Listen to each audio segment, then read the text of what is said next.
Hi guys, welcome back to Spanish language series. This is episode 23 in which we are going to talk about simple past tense in Spanish. So let's start. So first we'll see simple past tense Spanish and finally vocabulary and foods. Okay, so regular past forms, Spanish past forms, there are only two sets of endings for regular past forms, one for AR verbs and one both for ER and IR verbs. So to conjugate a regular verb in the past tense, simply remove the infinitive ending and add the past ending that matches the subject. So these are the endings. These are the subjects. You, for you, I'm going to add E at the end, and for ER and IR verbs, I'm going to add an I. Similarly, for other subjects, these are the endings. So you can make a note of these endings. This will come useful to you.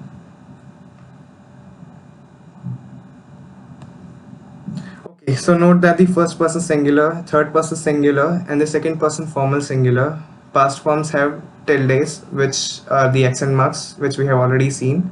So keep in mind that one little tilde can change both the tense and subject of a sentence. For example, with a tilde, if I say this sentence, mando una carta, in its simple past tense, it means he or she sent a letter. But if I do not use this accent, if I say mando una carta, it would mean I send a letter. Present and past nosotros. So the first person plural nosotros endings for AR and IR verbs are the same for both past and present tenses.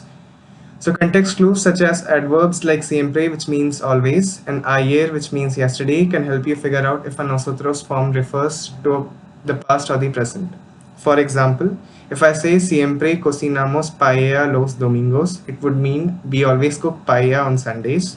But if I say ayer cocinamos paella para mi familia, it would mean yesterday we cooked paella for my family. Irregular Spanish past forms. Four of the most important verbs with irregular past forms are ser, ir, dar, and ver. However, there are more irregular verbs which are not covered in this session. Okay, so this is the table which you should note down. So these are the subjects, these are the forms. This is for ser, this is for ir, this is for dar, this is for ver.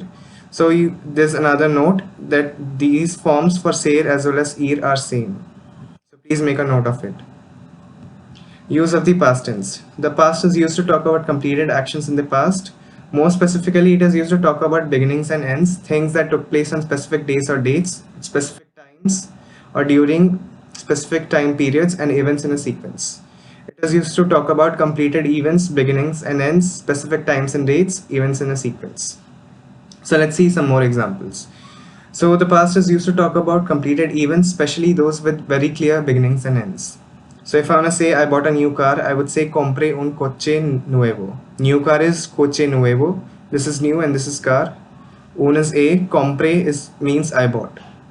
If I want to say Ben and Christina got married, I will say Ben y Cristina se casaron.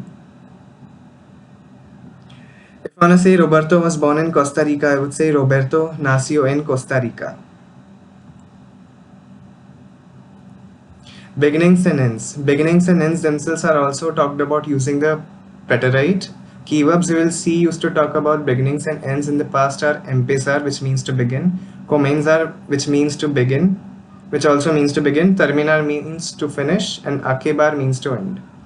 So if I want to say it began to snow, I can say empezó a nevar. To snow is nevar, empezó is it begin. If I want to say the movie ended with a surprise, I would say la película terminó con una sorpresa. Surprise is this word.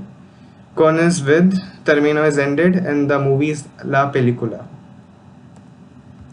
For specific times and dates, the preterite is used to talk about past events or actions that occurred on specific days or dates at specific times and during specific time periods. So for example, if I say I got back last night at 10, I would say regresé anoche a las 10. At 10 is a las 10, last night is anoche, I got back is regresé. If I say he lived in Peru for 3 months, I would say vivió en Peru por 3 meses. 3 months is 3 meses, por is for, Peru remains the same, he lived in would be vivió en. If I say you read this book last month, I would say leíste este libro el mes pasado. The last month is el mes pasado.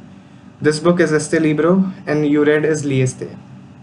If I wanna say Nacho was born on August 3rd, I would say Nacho nació el 3 de agosto, which would literally mean the 3rd of August. El 3 de agosto would mean the 3rd of August.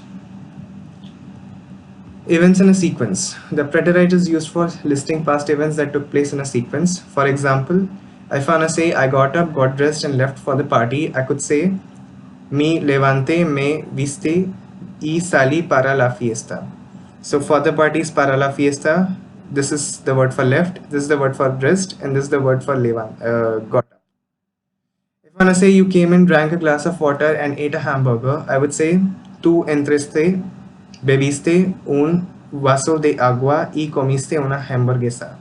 Now this is the word for hamburger. Ate is comiste. Drank a glass of water would be bebiste un vaso de agua. A glass of water is this, un vaso de agua. And you came in would be tú entraste. Now finally, vocabulary and foods. Hazelnut is la avellana. I serve would be sirvo. Ham is el jamón. Bacon is el tocino. Butter is la mantequilla. Pistachio is el pistacho. Walnut is el nogal. Okay guys, this was it for this episode. Thanks for watching. Please subscribe to our channel. Bye.